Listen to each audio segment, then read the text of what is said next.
Center as in Mega Force Patrol. DCGB Bareta alas 12. DCGB Bareta alas 12. Mga pinakahuling pangyayari sa Kabikolan, sa nasyon, as in ibang parte kan kinaban. Iba Bareta na ngunyan. DCGB Bareta alas 12. Ngunyan ang sa inyong tagapagbareta.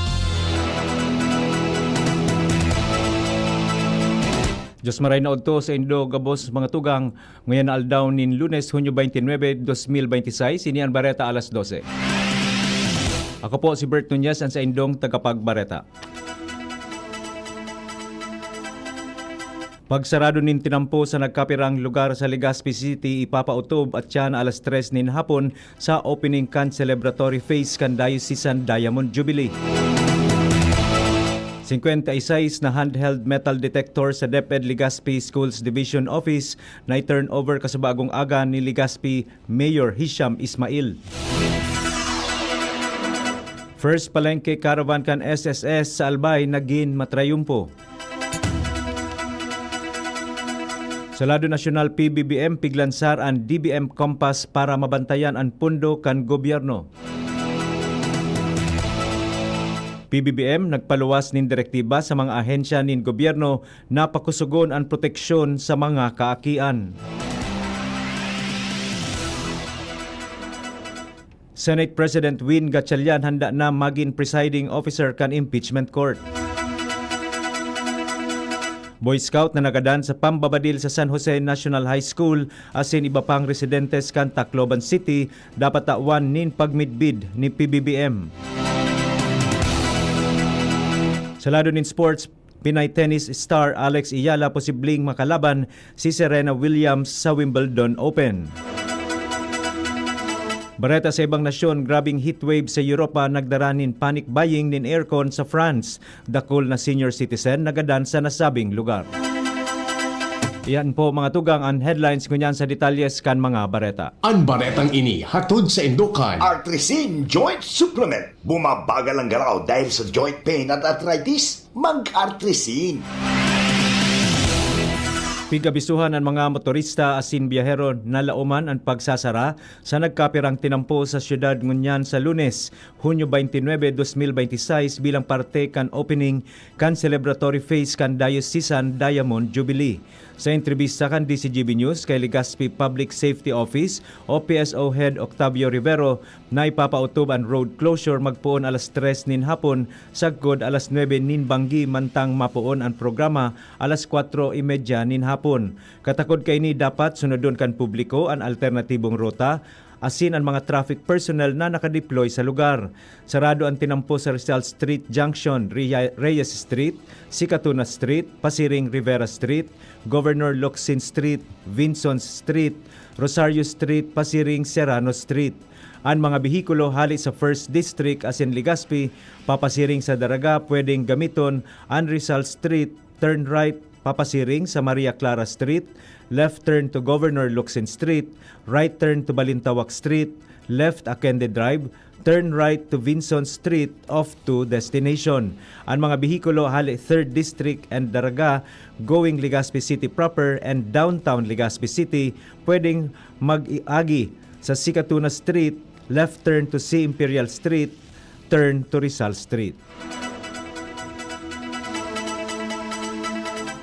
Na-turn over kasubagong aga ni Legazpi Mayor Hisham Ismail ang 56 na handheld metal detectors sa DepEd Legazpi Schools Division Office na pinamamayuhan ni Schools Division Superintendent Danilo Despi. Sigun kay Mayor Ismail, katuyuhan kan mga handheld metal detectors na mas pagtibayon ang seguridad sa mga eskwelahan kasunod kan nangyaring insidente sa Tacloban. Alas 10 kasubagong aga nakipag-uron ang alkalde sa local school board kung saan ipig-demonstrate ang tamang paggamit kan mga metal detectors. Tinukarman ang iba pang lakdang para sa kaligtasan kan mga estudyante, mga paratukdo asin iba pang empleyado sa mga eskwelahan kan syudad. Naging matrayumpo ang pinaka-primerong palengke caravan kan Social Security System o SSS sa Primer Distrito kan Albay. Ini ang ipinahayag ni Andre Mapa, Account Monitoring Service Head kan SSS Tobacco Office. Sigun kay Mapa, ang SSS palengke caravan na ginibo ninda sa public market kan Tiwi kan nakaaging Biyernes, nakapaghatod kan mga serbisyo asin mga programa kan sa indang opisina direktamente sa mga paratyenda sa merkado publiko kan Tiwi, sa mga self-employed workers, pati na sa iba pang miyembros kan informal sector. Resulta kaini naging makaskasan access sa mga serbisyo kan SSS asin naging mas kumbinyente. Siniguro ni Mapa na sa mga masunod na aldaw, makondukta giraray sinda nin SSS palengke caravan sa iba naman na parte kan Primer Distrito kan Albay. Mas pinakusog pa kan Legazpi City Police Station ang koordinasyon sa mga simbahan sa syudad nin Legazpi. Kana kaaging aldaw binisita kan sector supervisors sa lindong kan supervisyon ni COP Lieutenant Colonel Arthur Tagtag Jr. ang mga simbahan na kompwesto kan St. Jude Thaddeus Filipino-Chinese Parish sa Barangay Lapu-Lapu, St. Raphael Parish the Archangel sa Barangay Baybay, St. Roche Parish sa Barangay Taysan, Our Lady of Fatima Redemptorist Church, asin San Vicente Ferrer Parish sa Barangay Bigaa. Obheto kan aktibidad na mapakusog pa ang kooperasyon kan simbahan kasunod kan mga nairehistrong insidente nin panghahabas o robbery na ang target iyo ang mga simbahan. Piktukarman sa nasabing lakdang ang pagpakusog nin seguridad sa pagmantinir kan katrangkiluhan asin katanosan tanganing maibitaran ang pagkakaigwa nin mga krimen asin masiguro na makaskas ang police assistance. Tinawan man nin doon ang importansya kan pagbugtak asin pag-upgrade nin mga CCTV systems. Ini sa mga simbahan para mas mapakusog ang seguridad asin makatabang man sa pag-ibitar asin pagresolbir sa mga krimen. Nag-abiso si Tagtag sa gabos partikular na ang mga nasa simbahan na tulos ipaabot sa saindang hipatura sa paagikan pag-apod sa 911 para sa mas makaskas na aksyon asin presensya kan kapulisan. Mas pinahiraron pa sa ngunyan ang koordinasyon asin pagtabangan kan mga eskwelahan asin municipal police station kan Daraga Albay. Kamawatan kaining mas mapakusog ang mga lakdang para sa kaligtasan asin seguridad kan mga eskwelahan na sakop kan nasabing banwaan. Ini bilang pagsunod man sa kasuguan kan lokal na gobyerno. Magigirumduman na nakaaging simana sarong Executive Order numerado 47 Serye 2026 ang ipinaluwas ni Alkalde Vic Perete na nagsusugo na pakusugon ang mga security measures sa luwas asin laog kan mga eskwelahan asin malikayan na magbitbit ang mga estudyante nin anuman na delikadong kagamitan. Apera pa ini sa police visibility sa mga eskwelahan sa nasabing munisipyo. Sa pahayag ni Daraga MPS Chief of Police Lieutenant Colonel Mary Grace Tagtag na ini ang pighihinguwahan ninda sa ngunyan ang pagpakusog kan presensya kan kapulisan asin maglilibot sinda sa maniba-ibang eskwelahan sa nasabing banwaan tanganing dai makaarog sa insidenteng nangyari sa Tacloban City na imbwelto ang duwang estudyante sa pambabadil na ikinagadan nin tulong estudyante asin ikinalugad nin kadakol na iba pa. Gadanan sarong soltero mantang sa ospital man ang buminagsak ang sunod niya sa motorsiklo matapos ang head-on collision sa sarong ELF delivery truck kanakaaging Sabadong Banggi sa Banwaan kan Malinaw, Albay. Ini ang kinonfirmar sa DCGB News ni Malinaw Municipal Police Station Chief of Police, Police Captain Ivan E. Villanueva. Sigun sa opisyal, nagkabanggaan ang motorsiklong pigmamaneho kan 21 anyos na soltero na residente kan Barangay Bangkilingan, Tabaco City, sunod ang 22 anyos na amiga na taga-Banwaan kan Tiwi. Asin ang truck na pigmamaneho nin sarong 34 anyos na driver na residente kan Pawa, Legazpi City sa Purok 5, Barangay Balading kan nasabing Banwaan. Hali sa syudad nin Tabaco ang motorsiklo pasiring sa direksyon kan Tiwi mantang hali man sa Tiwi ang delivery truck na pasiring sa syudad nin Tabaco. Alagad pagabot sa nasabing lugar, biglang huminali sa linya ini asin nagwala pasiring sa direksyon kan truck.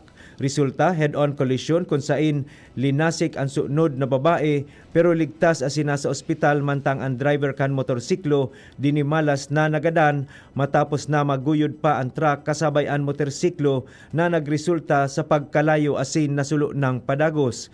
Sa inisyal na investigasyon kan pulisya, nagluwas na nakainom nin alak sa driver kan motorsiklo base sa kumpirmasyon kaibahan niya na babae na nagpaparahay na sa ospital. Nagkaigwaman nin amicable settlement ang imbeltong mag-ibong nalado. May dakulang impluwensya ang mga magurang asin eskwelahan sa pag-uugali kan mga aki.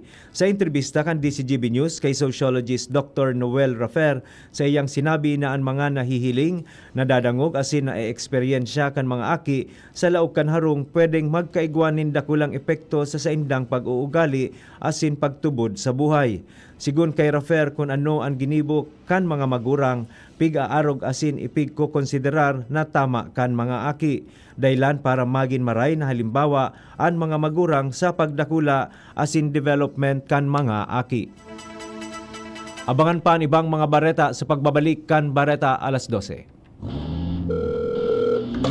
Uy pre, si Rudy ito. Dalhin ko lang si Bunso sa health center. 3.5 months na kasi. Nakaschedule para sa third visit. Libre lang ito pre. Ngayon nga maliban dun sa pentavalent vaccine, OPV at PCV, tuturo ka na rin si baby ng IPV na dagdag proteksyon laban sa polio. Sabihan mo rin yung iba nating kumpare na pabakunahan na ang kanilang mga anak. Tandaan, wais pagkumpleto ang bakuna ni baby at ang wais ay laging ligtas. Paalala mula sa DOH Bicol Center for Health Development. Ang ubo at hika hindi na pinatatagal. Ilabas ang ginhawa. Plemex Forte Capsule. Ang Plemex Forte Capsule ay gawa sa natural na lagundi, tumutunaw at nagpapalabas ng plema. At dahil nasa blister pack, madaling bitbitin. Easy to carry, easy to drink. Piol Pascual po, pa-easy dahil may Plemex Forte Capsule. Basta lagundi, Plemex! Vitex Taekwondo L is the generic name of Plemex Forte. If symptoms persist, consult your doctor. Tanggal ang plema, tigil ang ubo. Maluwag ang paghinga sa Plemex Forte. Basta lagundi, Plemex! Ang Plemex Forte Lagundi Capsule ay mabibili sa pangunahing butika o drugstore na malapit sa inyo. Inihahatod sa inyo kan Department of Environment and Natural Resources, Regional Office No. 5, ang programang Kapalibutan Ta at Tamanon Ta. Kapalibutan Ta at Tamanon Ta. Programang magtataunin informasyon asin kaaraman, manangod sa satuyang kapalibutan, asin sa mandato kan Department of Environment and Natural Resources. Sa tunghinanyugon, kada Webes alas 11 sagkod alas 12 ning pagkaudto, Kapalibutan Ta at Tamanon Ta. Hatod sa inyo kang DENR Regional Office 5 asin kan istasyon na ini.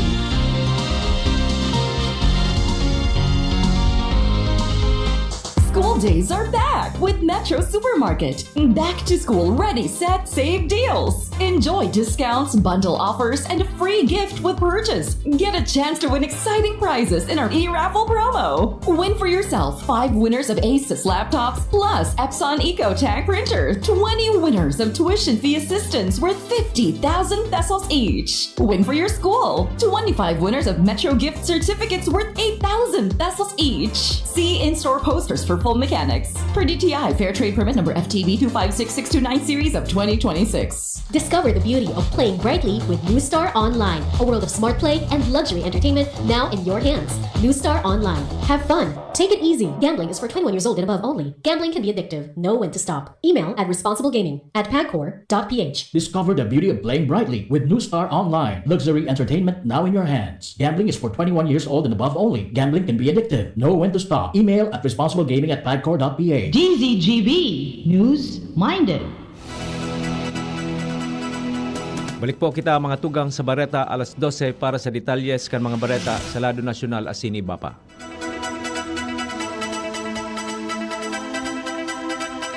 Piglansar ni Presidente Ferdinand Marcos Jr. ang Department of Budget and Management o DBM Centralized Open Monitoring Platform for Appropriations and Spending Statistics o COMPAS na sarong online platform na magpapadali sa pagsubaybay kan publiko sa paggastos kan gobyerno. Kasabay kay ini piglansarman ang Philippine Public Financial Management Reform Roadmap 2024 sa COD 2028 para mas pang mapakusog ang matanos asin onestong pamamahala sa pondo kan banwaan. Sigun sa presidente, pondo kan namamanwaan ang pigagamit kan gobyerno kaya dapat malinaw asin bukas kung saan ini napapaduman. Sa DBM Compass, mahihiling kan publiko kung gurano ang budget kan lambang ahensya asin kung paano ini pigagastos.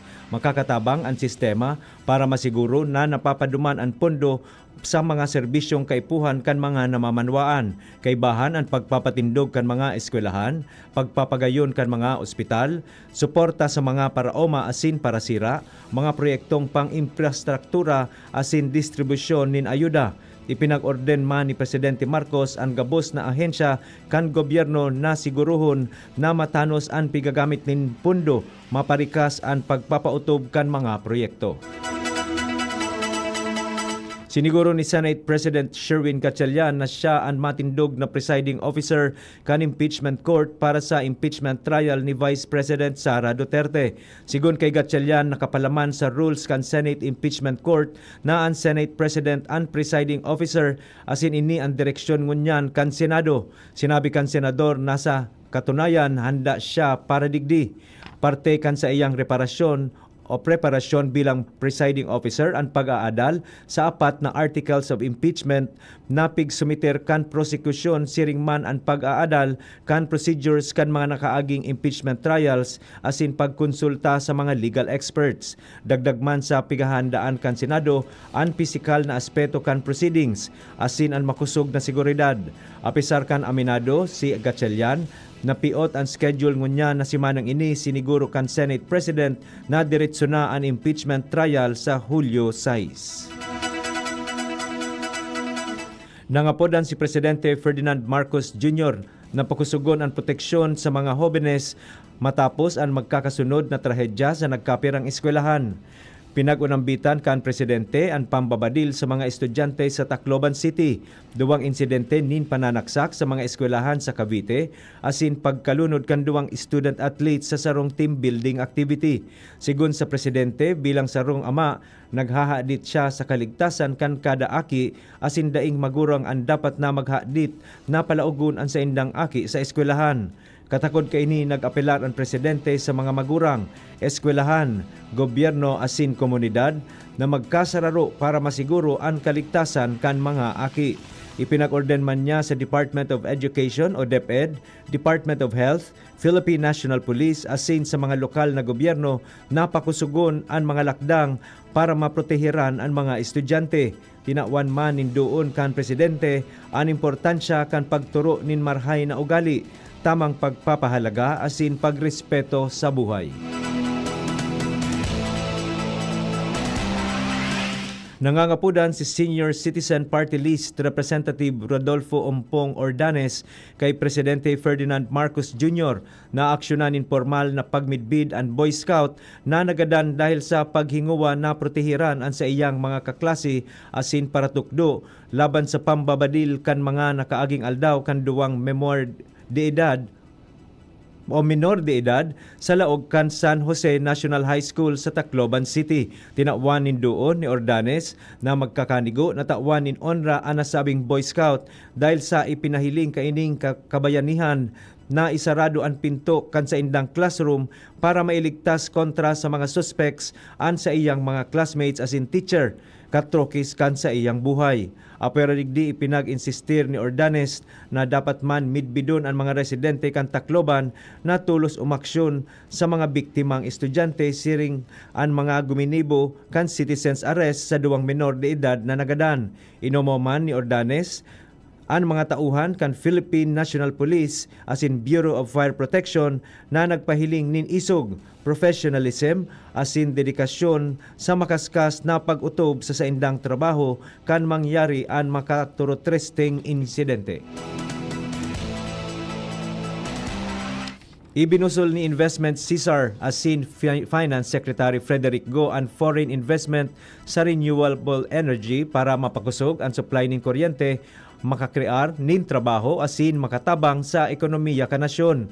Kamauwotan kaining suportahan ang programa kan Administrasyong Marcos Jr. na makaingganyar nin mas dakol na investments, mapakusog ang supply nin enerhiya, makakrear nin trabaho asin magtaon nin pangmahaluyan na benepisyo sa mga Pilipino. Nakipaghoron si Secretary Go sa mga opisyal kan Copenhagen Infrastructure Partners o CIP para maparikas ang pagtindog ni 901 megawatt San Miguel Bay Offshore Wind Power Project sa Camarines Sur. Kapag natapos, piglalauman na magiging kainot-inoting offshore wind farm ang proyekto sa Pilipinas sa bilog na Southeast Asia. Natukar sa pagtiripon ang mga importanteng lakdang sa proyekto, pagpundo asin paghanda para sa nagraraning green energy auction. Kamawatan kaini na mamparikas ang pagpautob kansaro sa pinakadakulang investment ka nasyon sa renewable energy. Ipaghirasman kan CIP ang plano ninda sa pagpupundo kay bahan ang pakikipagtabangan sa institusyong pinansyal kan gobyerno. Siniguro ni Secretary Go ang suporta kan gobyerno sa offshore wind projects para makatabang sa pagkakaigwa nin mas malinig asin mas malalaoman na supply nin kuryente sa nasyon.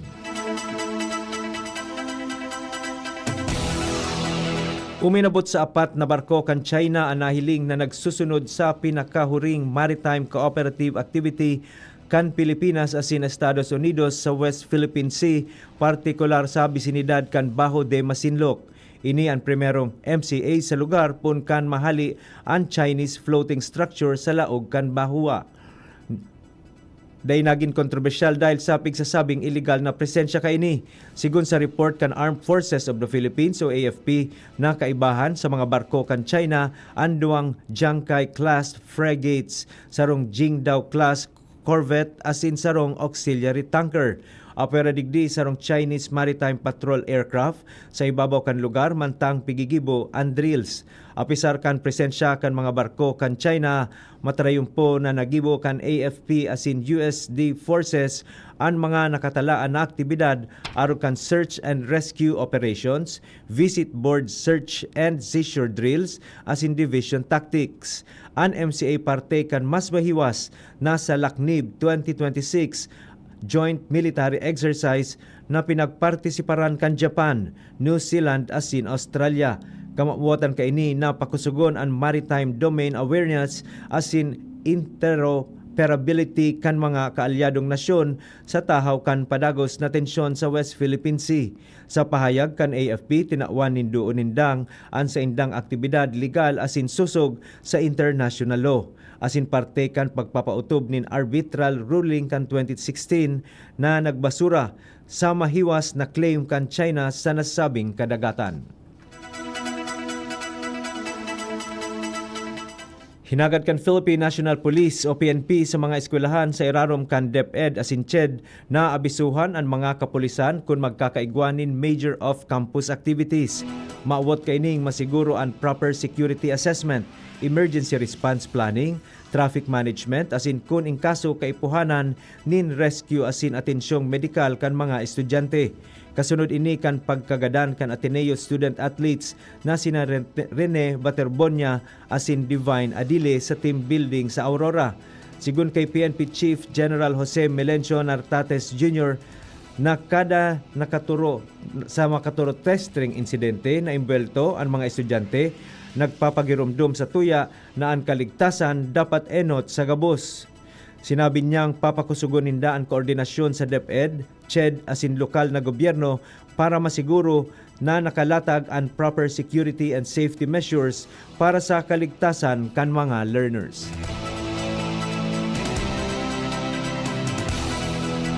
Pinaonrahan kan International Criminal Court o ICC Trial Chamber 3 ang kahagadan kan prosekusyon na i-freeze ang anuman na kwarta na nakumpiskar kan dating presidente Rodrigo Duterte kan maaresto ini kan Marso 2025.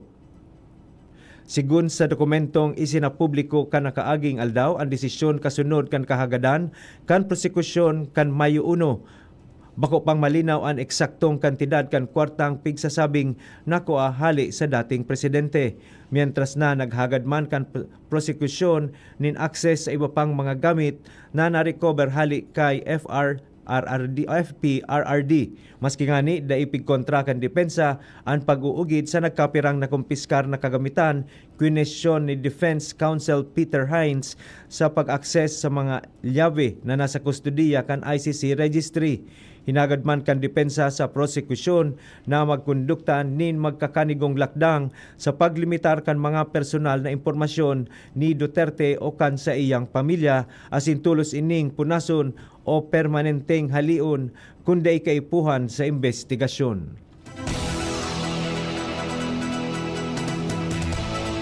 Bareta sa ibang nasyon, nag-urumbasan ang mga residentes kan France para makabakal nin mga air conditioner asin electric fans dahil sa grabing heatwave na namamatean sa Europa.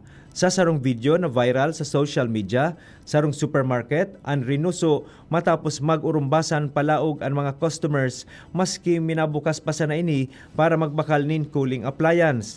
Sigun sa lokal na report, hababa ang paggamit nin air conditioner sa Europa kumpara sa ibang rehiyon dahil sa mga kahaditan manungod sa epekto kaini sa kapalibutan asin sa disenyo kan mga edipisyo. Alagad dahil sa padagos na grabing init na uminabot pa sa record-breaking na 40 degrees Celsius, makaskas na nag-itaas ang bentahan kan mga air conditioners sa mga nasyon aron kan France, Spain asin Italy. Kasabay man kaini ang mga pigluluwas na health warning kan mga otoridad pagsarado kan nagkapirang eskwelahan asin tourist site asin kanselasyon kan mga biyahe sa tren sa rehiyon.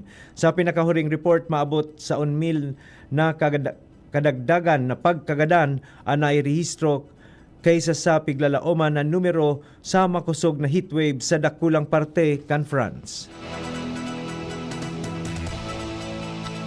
Sa sports news, matapos makipagtandem kay Venus Williams, posibleng makalaban naman ni Pinay tennis star Alex Ayala ang tugang kaining si Serena Williams sa Wimbledon All-England Lawn Tennis and Croquet Club sa London.